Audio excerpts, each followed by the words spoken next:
All right, here we go. Let's see here. What were we at?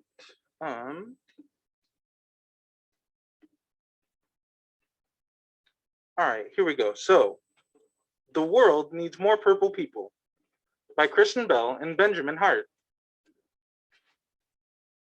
All right, here we go. The world needs more purple people. Let me make this a little bigger.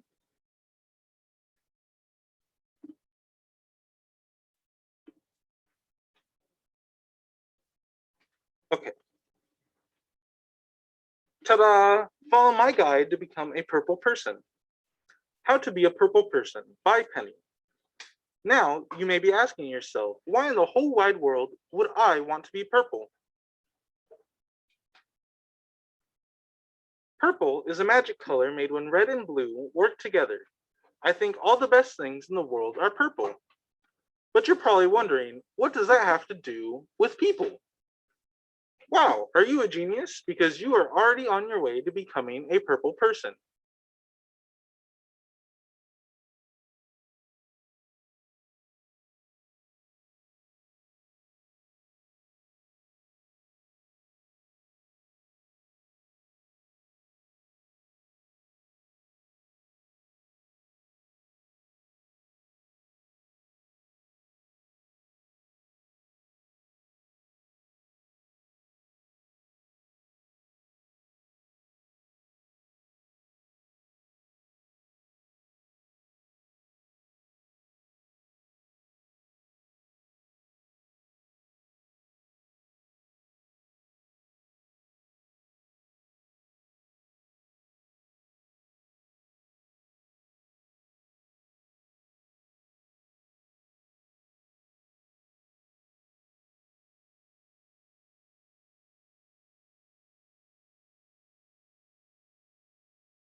Gotcha. Hello? Oh, yeah, it's working because the little microphone's moving up. All right, let's see here. I don't know what's going on. You might be able to see that now. Huh? It should be on now. Okay, all right. Perfect. All right, let's see. We'll go back a couple pages.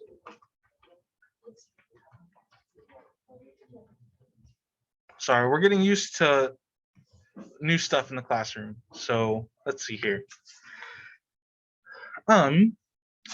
Purple is a magic color made when red and blue work together. I think all the best things in the world are purple. But you're probably wondering, what does that have to do with people? Wow, are you a genius? Because you're already on your way to becoming a purple person. You want to know why? Let's see. Why are we purple people? Let's see. Step 1, ask really great questions. My dad says purple people ask great questions. Questions about everything. Even questions about questions. Hey Dad, how far away is outer space? And have you ever met a dolphin? And how many dolphins live in outer space? Purple questions are the kind that help you learn something really big about the world or something really small about another person. Let's see, how tall is the world's tallest rainbow? What's your bear's name? Charlie. Dad says the more purple questions you ask, the more purple you become. How many do you think there are? He also says I can only ask him 20 questions about space dolphins per day. Step 2, laugh a lot. My grandma says purple people laugh a lot. We are always laughing together. I mean, like snot out our nose laughing.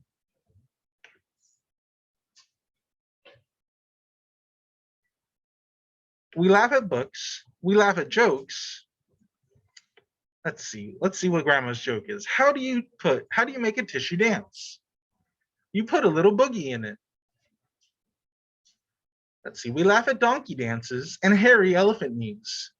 And we especially laugh at grandpa's funny noises. What do you guys laugh at, Noah and Michael? Let's see. Purple laughing helps us remember the things we share and forget what we thought made us different. And it's almost impossible to be angry when you're laughing. Try it, I dare you. Grandma says the more purple laughing you do, the more purple you become. She also says Grandpa's noises are her favorite funny noises in the whole wide world. Step 3, use your voice. And don't lose your voice. My mom says purple people use their voice and don't lose their voice. She encourages me to use my voice to sing. Let's see, what is she singing? My dad is the one with the hairy chest who loves me more than all the rest. Let's see. She also encourages me to give good ideas. Let's wear monster costumes to school. And to share my opinions. I personally feel like we shouldn't have to eat Brussels sprouts because they smell like sweaty socks. I'm gonna have to agree with her on that one. I'm not really a fan of Brussels sprouts myself. Sometimes people lose their voice, and that's okay. It happens. A purple voice helps someone who is having trouble finding their own voice. Purple people don't just speak up, they also listen. Let's see, maybe you could tell them you don't like it when they call you that name. Want me to tell them for you? Let's see, my mom says the more you use a purple voice, the more purple you become. Mom, can you help me with my play? She also says she heard my opinion on Brussels sprouts, but I still have to eat them. I'm going to have to work on a better argument. Step 4, work hard. Super duper hard. My grandpa says purple people know how to dig in, and get stuff done. He and I like to work hard while we build things, and while we learn things, and while we grow things. Purple work is the kind of work that's done together to change something that needs changing. What do we want? More playgrounds. When do we want them? Now! Fix something that needs fixing, or help someone who needs helping. Grandpa says the more purple work you do, the more purple you become. He also says no purple work has ever been done while sitting on your backside and sipping strawberry lemonade. Okay, are you ready for the last step? Are you ready? Are you sure? Are you sure you're sure? Are you really, really ready? Okay, drum roll please. Step 5, paint yourself purple. Well, I don't know if I'd advise doing that. Just kidding. That's not the way you become a purple person. Actually, being a purple person has nothing to do with what you look like. My teacher says purple people look all sorts of ways. There are big and small, old and young. Some wear cool coats, some wear shorts with lots of pockets, and some wear funny hats. She says some purple people feel blue sometimes and red other times, and some purple people have green hair. So step 5 is just be the real you. Like my teacher always says, purple people come in every color you can dream up and every size you can think of. The only way to be purple is just be you, because you are the only you we've got. So those are my surefire steps to turning into a purple person. Hey, wait a minute. You ask really great questions. You laugh a lot. You use your voice all the time. You are a really hard worker, and you are totally you. Well, I'll be a llama's mama. You've been a beautifully purple person this whole time. I'm sure glad you're a purple person because the world needs more purple people just like you. All right, and that was The World Needs More Purple People. Next, we have Even Astronauts Practice Social Distancing by Kristen Ehret. Let me see here. When an astronaut named Timothy saw his best friend Esperanza, he said, "Why are you so far away?" Esperanza said, "I'm practicing social distancing." "What's social distancing?" asked Timothy. "Social distancing means that we need to stand 6 feet apart so we don't get sick with the coronavirus," said Esperanza. "The coronavirus can spread through a cough or a sneeze. This virus that is making people sick spreads through being close to other people. That's why we can't be around a lot of other people right now, besides those already in our home. The grown-ups are trying to keep everyone safe from getting sick," said Esperanza. "How far is 6 feet?" asked Timothy. 6 feet is about the size of a giant sea turtle on Earth. Your grown-up can also show you how far 6 feet is," said Esperanza. "But the best thing you can do right now is to stay home." "But what do I do if I need to go out somewhere?" said Timothy. "Well," Esperanza said, "if you and your parents do need to go somewhere, it's important to wear a mask and to stand 6 feet away from other people. Staying home is the best thing to keep everyone safe. But if you do go out, just make sure to stand 6 feet apart from other people and wear a mask." "How long is this going to go on?" asked Timothy. "I really miss my friends and I don't like being at home all the time."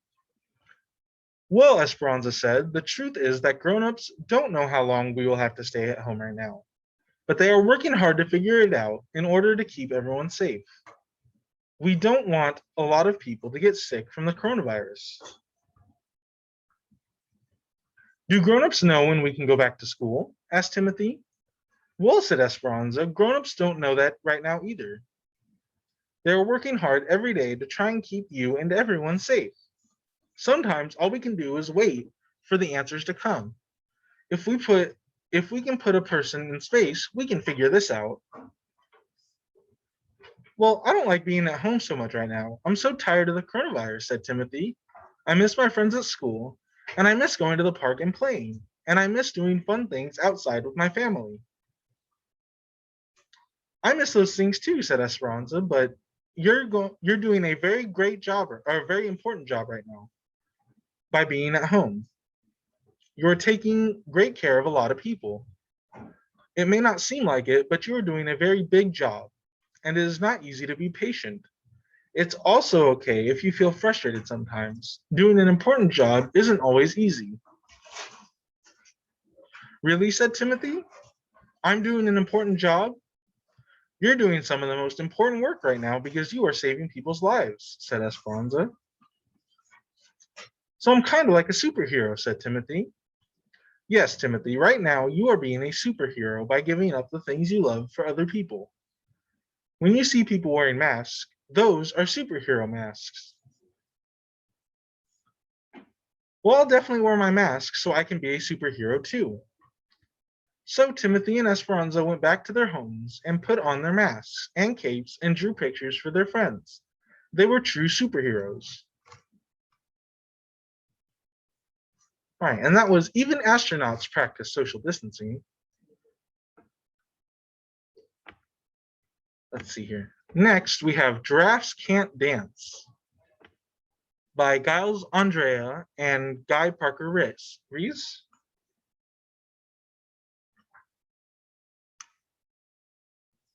Let's see. All right, Giraffes Can't Dance. Gerald was a tall giraffe whose neck was long and slim, but his knees were awfully crooked and his legs were rather thin. He was very good at standing still and munching shoots off trees. But when he tried to run around, he buckled at the knees.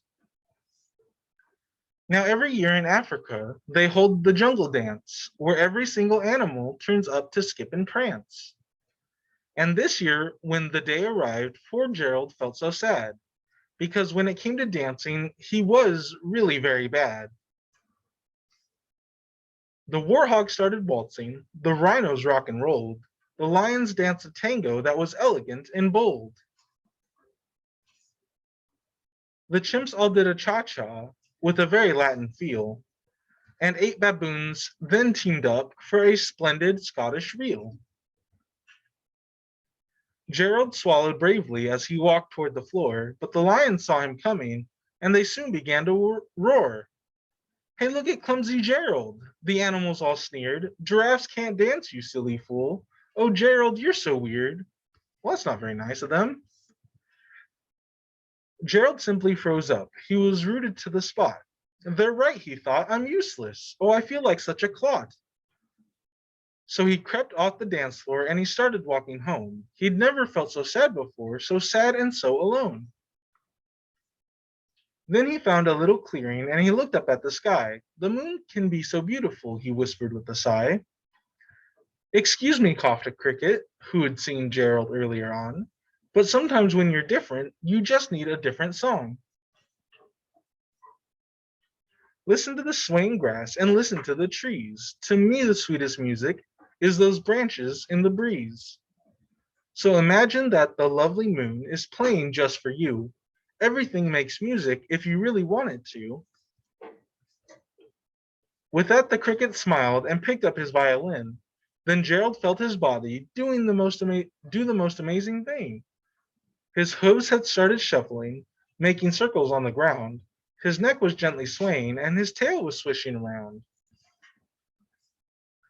He threw his legs out sideways, and he swung them everywhere. Then he did a backward somersault and leapt up in the air. Gerald felt so wonderful, his mouth was open wide. I'm dancing, yes, I'm dancing. I am dancing, Gerald cried.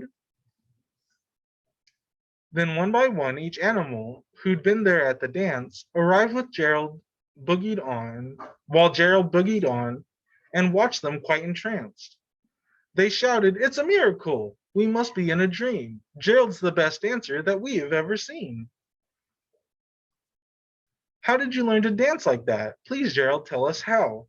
But Gerald simply twirled around and finished with a bow.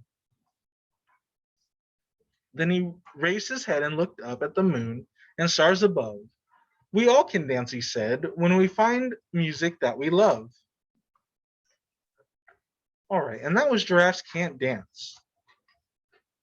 All right, and that's all the stories I have for today. Thank you guys for reading with me. I hope you guys have a good day.